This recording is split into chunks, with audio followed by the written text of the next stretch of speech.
साधारणतः रात्री 2:30 वाजता एक शाहरुख पिंजारी नावाचा एक रिक्षा चालकाचा फोन शिरपूर पोलीस स्टेशनला आला आणि 112 डायलला एक फोन आला की बँक ऑफ बडोदा येथील एटीएम समोर एक पिकअप व्हॅन आणि 2 इसम संशयितरित्या तिथे फिरत आहे।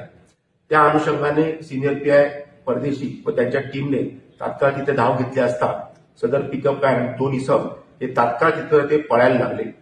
पोलीस स्टेशनने लगेच नाकाबंदी करून शिरपूर तालुका पोलीस स्टेशन आणि थाळनेर इथे नाकाबंदी लावली। सदरची व्हॅन मध्य प्रदेश दिशेने पळू लागली, पण त्यांना कळलं की पुढे नाकाबंदी आहे म्हणून त्यांनी हाडाखेड नाकाच्या इथे पुन्हा टर्न मारून ते चोपडा फाट्याकडे जायला लागले। चोपडा फाट्याकडे देखील पोलिसांनी अतिशय जिद्दीने त्याचा पाठलाग केला। चोपडा फाट्याच्या इकडे संबंधित व्हॅन टाकून हे दोन्ही आरोपी पळून गेले।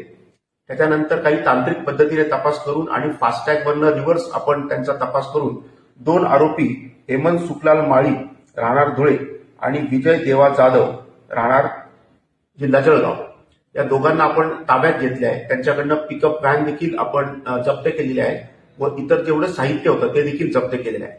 सदर आरोपींनी अंमळनेर येथील देखील सेम मोडसने एटीएम थेफ्ट केलेले आहे आणि धुळे शहर पोलीस स्टेशनवर देखील त्यांच्यावर सेम एटीएम थेफ्टचा गुन्हा दाखल आहे। मी आपल्या माध्यमातून सगळ्यांना एक आवाहन करू इच्छितो की ज्याप्रमाणे शाहरुख पिंजारी रिक्षा चालक यांनी पोलिसांना अतिशय योग्य वेळी माहिती दिली आणि आपण हा इतका मोठा गुन्हा उघडकीस आणू शकलो, तसेच सर्व नागरिकांना असे आवाहन करण्यात येते की कोणत्याही स्थितीमध्ये आपल्याला काही सस्पिशियस आढळलं तर तात्काळ 112 डायल 112 वर आपण कॉल करा।